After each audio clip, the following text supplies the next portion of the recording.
It was very easy to remember seeing dogs, not so easy to remember pigs, and each one of you assumed that if dogs on leashes came more quickly to your mind, then dogs on leashes are more probable. That's not a bad rule of thumb, except when it is. So, for example, here's a word puzzle. Are there more four-letter English words with R in the third place or R in the first place? Well, you check memory very briefly, make a quick scan, and it's awfully easy to say to yourself, ring, rang, rung, and very hard to say to yourself, bear, park. They come more slowly. But in fact, there are many more words in the English language with R in the third than the first place. The reason words with R in the third place come slowly to your mind isn't because they're improbable, unlikely, or infrequent. It's because the mind recalls words by their first letter. You kind of shout out the sound, and the word comes. It's like the dictionary. It's hard to look things up by the third letter. So this is an example of how this idea that the quickness with which things come to mind can give you a sense of their probability, how this idea can lead you astray. It's not just puzzles, though. For example, when Americans are asked to estimate the odds that they will die in a variety of interesting ways, these are estimates of number of deaths per year per 200 million US citizens. And these are just ordinary people like yourselves who are asked to guess how many people die from tornado, fireworks, asthma, drowning, etc. Compare these to the actual numbers. Now you see a very interesting pattern here, which is, first of all, two things are vastly overestimated, namely tornadoes and fireworks. Two things are vastly underestimated, dying by drowning and dying by asthma. Why? When was the last time you picked up a newspaper and the headline was, "Boy dies of asthma"? It's not interesting because it's so common. It's very easy for all of us to bring to mind instances of news stories or newsreels where we've seen tornadoes devastating cities, or some poor schmuck who's blown his hands off with a firework on the 4th of July. Drownings and asthma deaths don't get much coverage. They don't come quickly to mind, and as a result, we vastly underestimate them. Indeed, this is kind of like the Sesame Street game of which thing doesn't belong.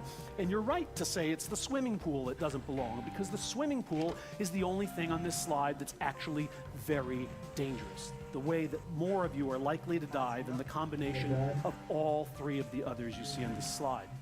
The lottery is an excellent example, of course, an excellent test case of people's ability to compute probabilities. And economists, forgive me for those of you who play the lottery, but economists, at least among themselves, refer to the lottery as a stupidity tax, because the odds of getting any payoff by investing your money in a lottery ticket are approximately equivalent to flushing the money directly down the toilet, which, by the way, doesn't require that you actually go to the store and buy anything. Why in the world would anybody ever play the lottery? Well, there are many answers, but one answer surely is we see a lot of winners, right? When this couple wins the lottery, or Ed McMahon shows up at your door with this big giant check. How the hell do you cash things that size? I don't know. We see this on TV, we read about it in the paper. When was the last time that you saw extensive interviews with everybody who lost? Indeed, if we required that television stations run a 30-second interview with each loser every time they interview a winner, the 100 million losers in the last lottery would require 9.5 years of your undivided attention just to watch them say, "Me, I lost. Me, I lost." Now, if you watch 9.5 years of television, no sleep, no potty breaks, and you saw loss after loss after loss, and then at the end there's 30 seconds of, "and I won," the likelihood that you would play the lottery is very small. Look, I can prove this to you. Here's a little lottery. There's 10 tickets in this lottery. 9 of them have been sold to these individuals. It costs you $1 to buy the ticket, and if you win, you get 20 bucks. Is this a good bet? Well, Bernoulli tells us it is. The expected value of this lottery is $2. This is a lottery in which you should invest your money.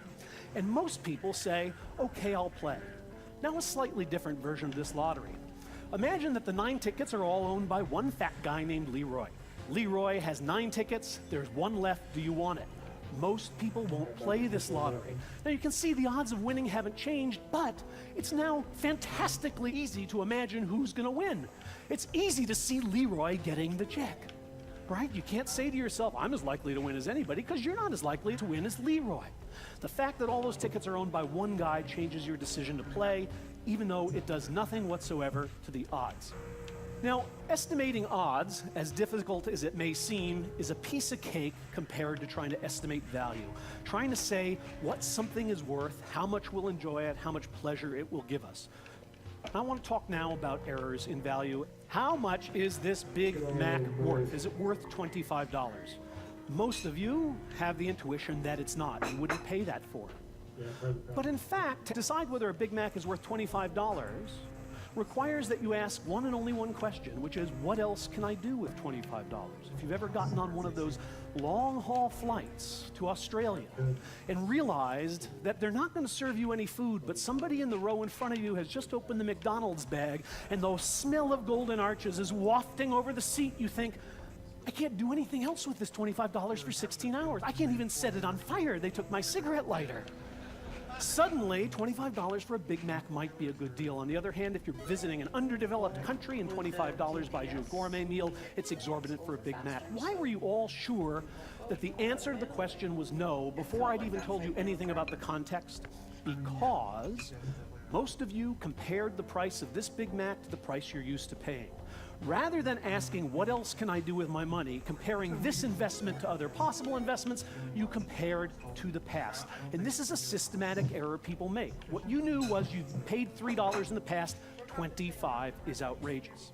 This is an error, and I can prove it to you by showing the kinds of irrationalities to which it leads. For example, this is, of course, one of the most delicious tricks in marketing, is to say something used to be higher, and suddenly it seems like a very good deal. When people are asked about these two different jobs, a job where you make 60K, then 50K, then 40K, a job where you're getting a salary cut each year, and one in which you're getting a salary increase, people like the second job better than the first, despite the fact that all told they make much less money. Why? Because they have the sense that declining wages are worse than rising wages, even when the total amount of wages is higher in the declining period. Here's another nice example. Here's a $2,000 Hawaiian vacation package. It's now on sale for $1,600. Assuming you wanted to go to Hawaii, would you buy this package? Most people say they would. Here's a slightly different story. $2,000 Hawaiian vacation package is now on sale for $700, so you decide to mull it over for a week. By the time you get to the ticket agency, the best fares are gone. The package now costs $1,500. Would you buy it? Most people say no. Why? Because it used to cost $700, and there's no way I'm paying $1,500 for something that was $700 last week. This tendency to compare to the past is causing people to pass up the better deal. In other words, a good deal that used to be a great deal is not nearly as good as an awful deal that was once a horrible deal. Here's another example of how comparing to the past can befuddle our decisions. Imagine that you're going to the theater. You're on your way to the theater. In your wallet, you have a ticket for which you paid $20. You also have a $20 bill. When you arrive at the theater, you discover that somewhere along the way, you've lost the ticket. Would you spend your remaining money on replacing it? Most people answer no. Now, let's just change one thing in this scenario. You're on your way to the theater, and in your wallet, you have two $20 bills. When you arrive, you discover you've lost one of them. Would you spend your remaining $20 on a ticket? People say, well, of course, I went to the theater to see the play. What does the loss of $20 along the way have to do? Now, just in case you're not getting it, here's a schematic of what happened, okay? Along the way, you lost something. In both cases, it was a piece of paper. In one case, it had a US president on it. In the other case, it didn't. What the hell difference should it make? The difference is that when you lost the ticket, you say to yourself, I'm not paying twice for the same thing. You compare the cost of the play now, $40, to the cost that it used to have, $20, and you say it's a bad deal. Comparing with the past causes many of the problems that behavioral economists and psychologists identify in people's attempts to assign value. But even when we compare with the possible instead of the past, we still make certain kinds of mistakes. And I'm going to show you one or two of them.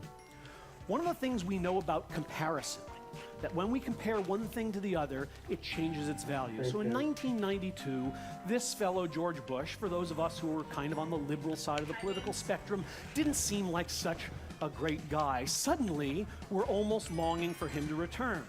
The comparison changes how we evaluate him. Now, retailers knew this long before anybody else did, of course, and they used this wisdom to help you spare you the undue burden of money. And so a retailer, if you were to go into a wine shop and you had to buy a bottle of wine and you see them here for $8, $27, and $33, what would you do? Most people don't want the most expensive, they don't want the least expensive, so they will opt for the item in the middle. If you're a smart retailer, then you will put a very expensive item that nobody will ever buy on the shelf, because suddenly the $33 wine doesn't look as expensive in comparison. So I'm telling you something you already knew, namely that comparison changes the value of things. Here's why that's a problem. The problem is that when you get that $33 bottle of wine home, it won't matter what it used to be sitting on the shelf next to. The comparisons we make when we are appraising value, when we are praising value, when we're trying to estimate how much we'll like things, are not the same comparisons we'll be making when we consume them. This problem of shifting comparisons can bedevil our attempts to make rational decisions. Let me just give you an example.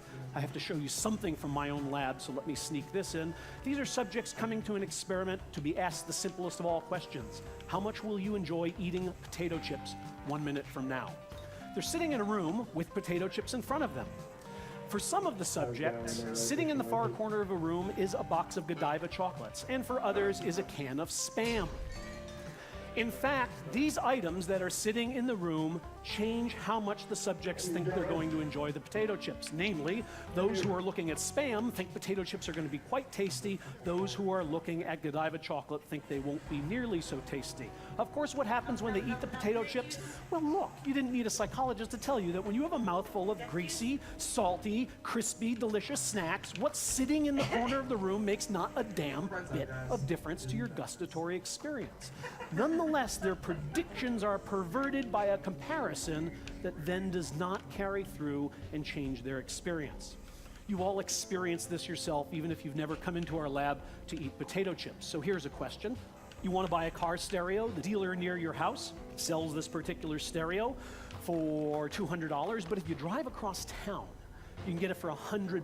So would you drive to get 50% off, saving $100? Most people say they would. They can't imagine buying it for twice the price when with one trip across town they can get it for half off. Now, let's imagine instead you wanted to buy a car that had a stereo and the dealer near your house had it for $31,000, but if you drove across town, you could get it for $30,900. Would you drive to get it? This .003 savings, the $100, most people say no. I'm going to schlep across town to save $100 on the purchase of a car. This kind of thinking drives economists crazy, and it should. Because this $100 that you save, hello, doesn't know where it came from.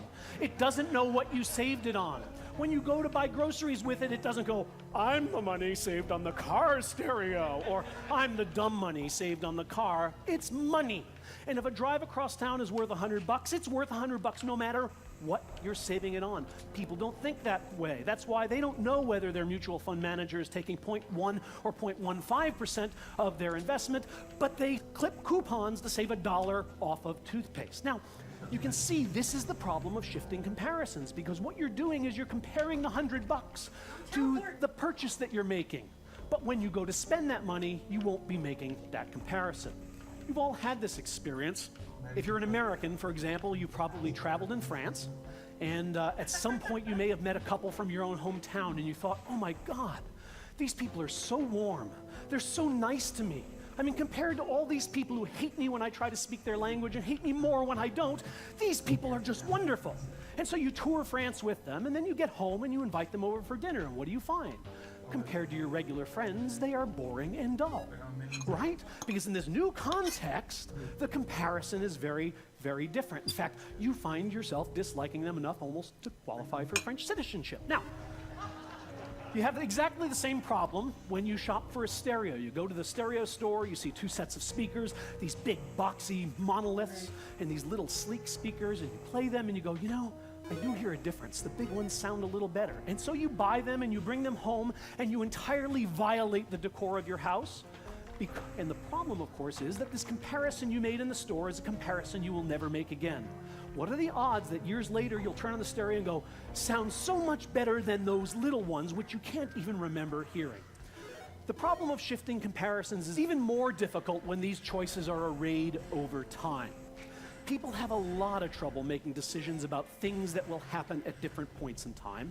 And what psychologists and behavioral economists have discovered is that by and large, people use two simple rules.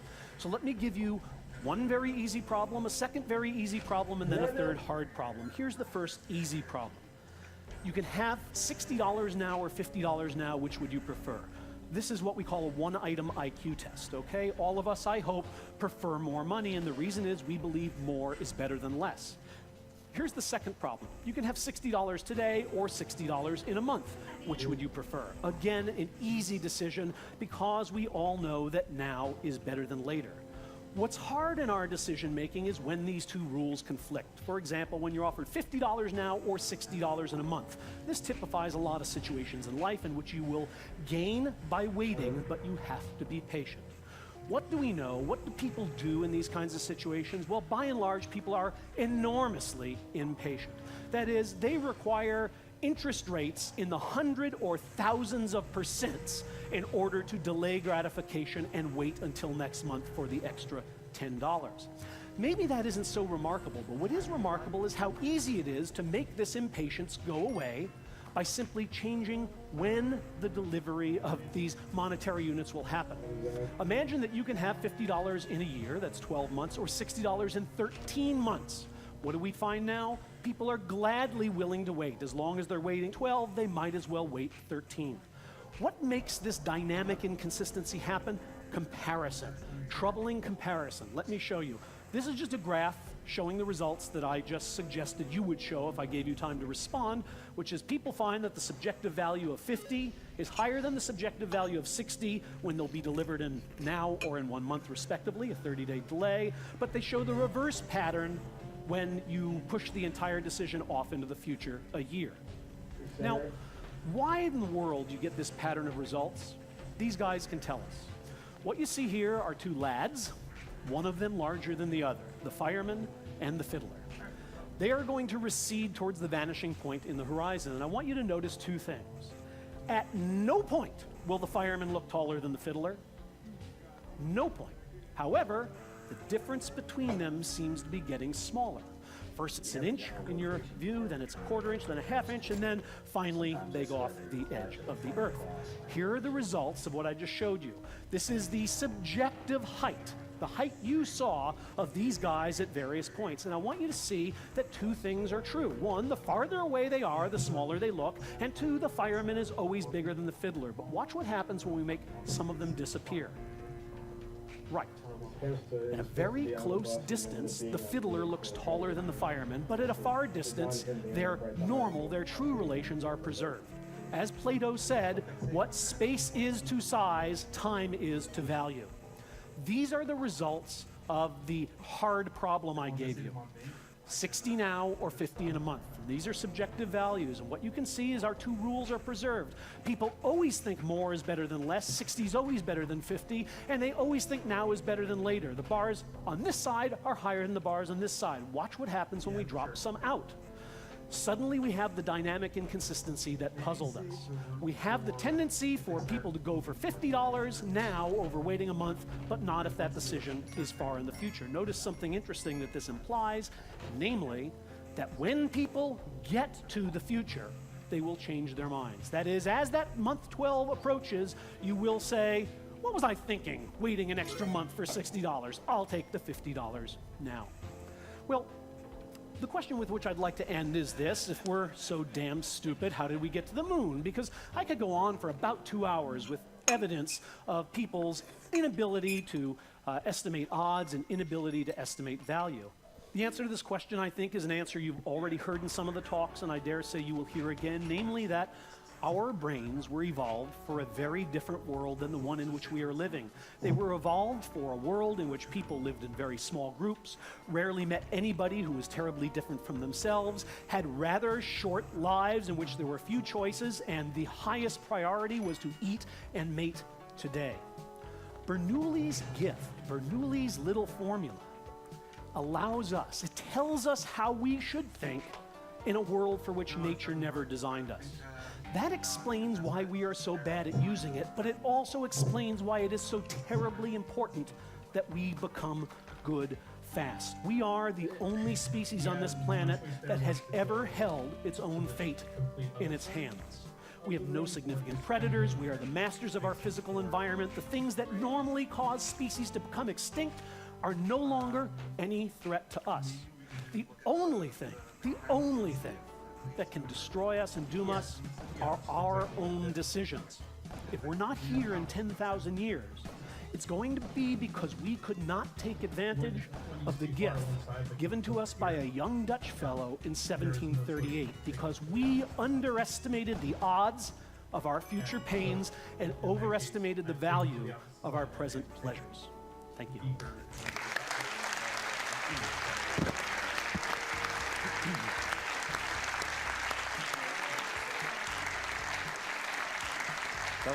That was remarkable. We have time for some questions for Dan Gilbert. 1 and 2. Bill Liao, would you say that this mechanism is in part how terrorism actually works to frighten us? And is there some way that we could counteract that?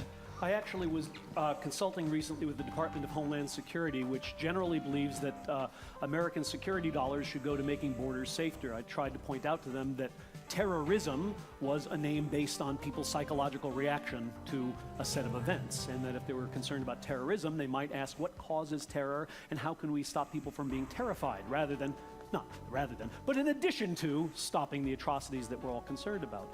Surely the kinds of a play that at least American media give to, and forgive me, but in raw numbers, these are very tiny accidents. We already know, for example, in the United States, that more people have died as a result of not taking airplanes because they're scared and driving on highways than were killed in 9/11. Okay? If I told you that there was a plague that was going to kill 15,000 Americans next year, you might be alarmed if you didn't find out it was the flu. These are small-scale accidents, and we should be wondering whether they should get the kind of play, the kind of coverage that they do. Surely that causes people to overestimate the likelihood that they'll be hurt in these various ways, and gives power to the very people who want to frighten us. I'd like to hear more on this. So you're saying that our response to terror is it's a form of mental bug. Talk more about it. It's outsized.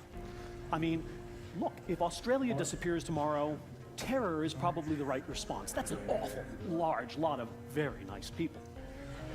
On the other hand, when a bus blows up and 30 people are killed, more people than that were killed by not using their seatbelts in the same country. Is terror the right response? What causes the bug? Is it the drama of the event, that it's so spectacular? Is it the fact that it's an intentional attack by, quote, outsiders? What is it? Yes. It's a number of things, and you hit on several of them. First, it's a human agent trying to kill us. It's not a tree falling on us by accident. Second, these are enemies who may want to strike and hurt us again.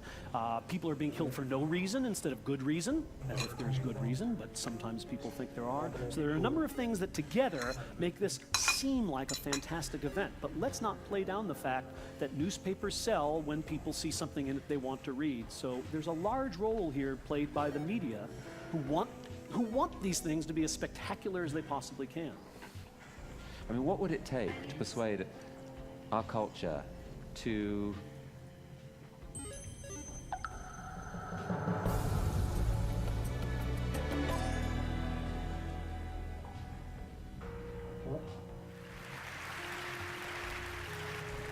We're going to take a quick voyage over the cognitive history of the 20th century, because during that century our minds have altered dramatically. As you all know, the cars that people drove in 1900 have altered because the roads are better and because of technology. And our minds have altered too. We've gone from people who confronted a concrete world and analyzed that world primarily in terms of how much it would benefit them, to people who confront a very complex world. And it's a world where we've had to develop new mental habits, new habits of mind. And these include things like clothing that concrete world with classification, introducing abstractions that we try to make logically consistent, and also taking the hypothetical seriously, that is, wondering about what might have been rather than what is. Now, this dramatic change was drawn to my attention through massive IQ gains over time. And these have been truly massive. That is, we don't just get a few more questions right on IQ tests. We get far more questions right on IQ tests than each succeeding generation back to the time that they were invented. Indeed, if you score the people a century ago against modern norms, they would have an average IQ of 70. If you score us against their norms, we would have an average IQ of 130. Now, this has raised all sorts of questions. Were our immediate ancestors on the verge of mental retardation? Because 70 is normally the score for mental retardation. Or are we on the verge of all being gifted? Because 130 is the cutting line for giftedness. Now, I'm going to try and argue for a third alternative that's much more illuminating than either of those. And to put this into perspective, let's imagine that a Martian came down to Earth and found a ruined civilization. And this Martian was an archaeologist, and they found scores, target scores, that people had used for shooting. And first they looked at 1865, and they found that in a minute, people had only put one bullet in the bullseye. And then they found in 1898 that they'd put about 5 bullets in the bullseye in a minute. And then about 1918, they'd put 100 bullets in the bullseye. And initially, that archaeologist would be baffled. They would say, look, these tests were designed to find out how much people were steady of hand, how keen their eyesight was, whether they had control of their weapon. How could these performances have escalated to this enormous degree? Well, we now know, of course, the answer. If that Martian looked at battlefields, they would find that people had only muskets at the time of the Civil War, and that they had repeating rifles at the time of the Spanish-American War, and then they had machine guns by the time of World War I. And in other words, it was the equipment that was in the hands of the average soldier that was responsible, not greater keenness of eye or steadiness of hand. Now, what we have to imagine is the mental artillery that we have picked up over those 100 years. And I think, again, that another thinker will help us here, and that's Luria. Luria looked at people just before they entered the scientific age, and he found that these people were resistant to classifying the concrete world. They wanted to break it up into little bits that they could use. He found that they were resistant to deducing the hypothetical, to speculating about what might be. And he found finally that they didn't deal well with abstractions or using logic on those abstractions. Now let me give you a sample of some of his interviews. He talked to the head man of a person in rural Russia. They'd only had, as people had in 1900, about 4 years of schooling. And he asked that particular person, what do crows and fish have in common? And the fellow said, absolutely nothing. You know, I can eat a fish, I can't eat a crow. A crow can peck at a fish can't do anything to a crow. And the Luria said, but aren't they both animals? And he said, of course not. One's a fish, you know, the other is a bird. And he was interested effectively in what he could do with those concrete objects. And then Luria went to another person, and he said to them, there are no camels in Germany. Hamburg is a city in Germany. Are there camels in Hamburg? And the fellow said, well, if it's large enough, there ought to be camels there. And Luria said, but what do my words imply? And he said, well, maybe it's a small village and there's no room for camels. In other words, he was unwilling to treat this as anything but a concrete problem. And he was used to camels being in villages, and he was quite unable to use the hypothetical, to ask himself, what if there were no camels in Germany? A third interview was conducted with someone about the North Pole. And Luria said, at the North Pole there is always snow. Wherever there is always snow, the bears are white. What color are the bears at the North Pole? And The response was, such a thing is to be settled by testimony. If a wise person came from the North Pole and told me the bears were white, I might believe him. But every bear that I've seen is a brown bear. Now you see again, this person has rejected going beyond the concrete world and analyzing it through everyday experience, and it was important to that person what color bears were. That is, they had to hunt bears. They weren't willing to engage in this. One of them said to Luria, how can we solve things that aren't real problems? None of these problems are real. How can we address them? Now, these three categories, classification, using logic on abstractions, taking the hypothetical seriously, how much difference do they make in the real world beyond the testing room? Let me give you a few illustrations. First, almost all of us today get a high school diploma. That is, we've gone from 4 to 8 years of education, 12 years of formal education, and 52% of Americans have actually experienced some type of tertiary education. Now, not only do we have much more education, and much of that education is scientific, and you can't do science without classifying the world. You can't do science without proposing hypotheses. You can't do science without making it logically consistent. And even down in grade school, things have changed. In 1910, they looked at the examinations that the state of Ohio gave to 14-year-olds, and they found that they were all for socially valued concrete information. They were things like, what are the capitals of the 44 or 5 states that existed at that time?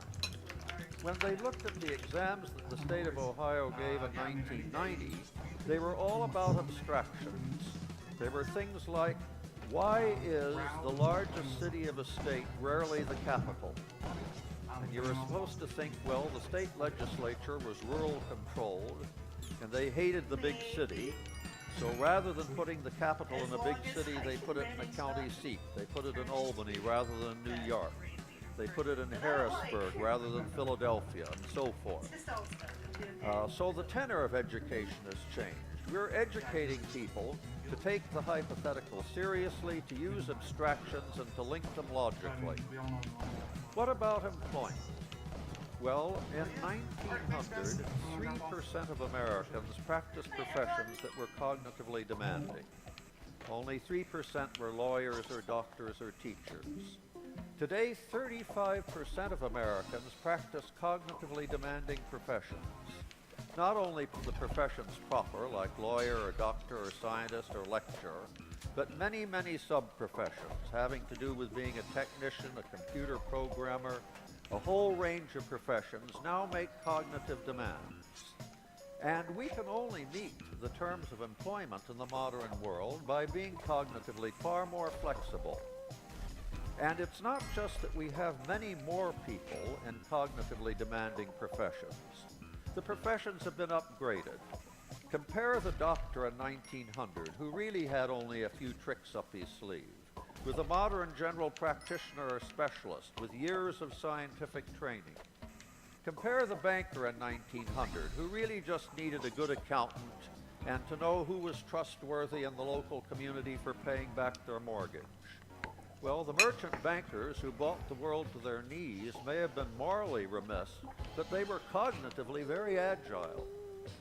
They went far beyond that 1900 banker. They had to look at computer projections for the housing market.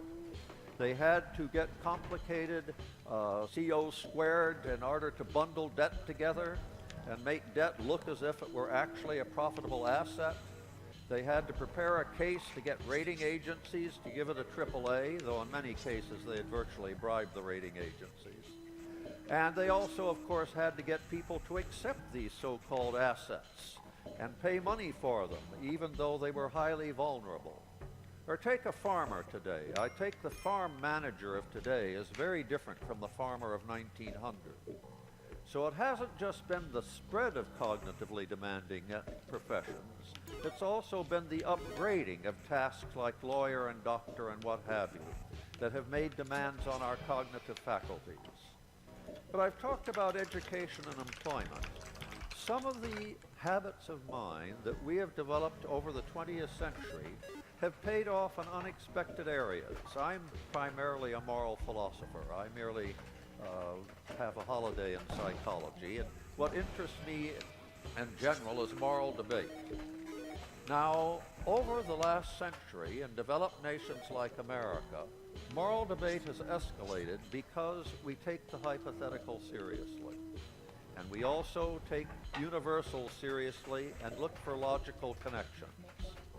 When I came home in 1955 from university at the time of Martin Luther King, a lot of people came home at that time and started having arguments with their parents and grandparents.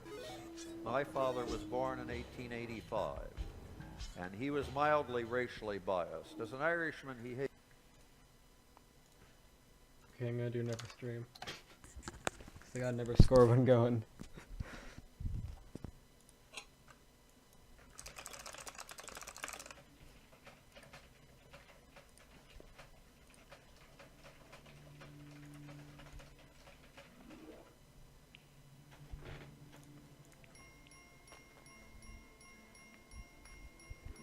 Alright guys, this one's the run.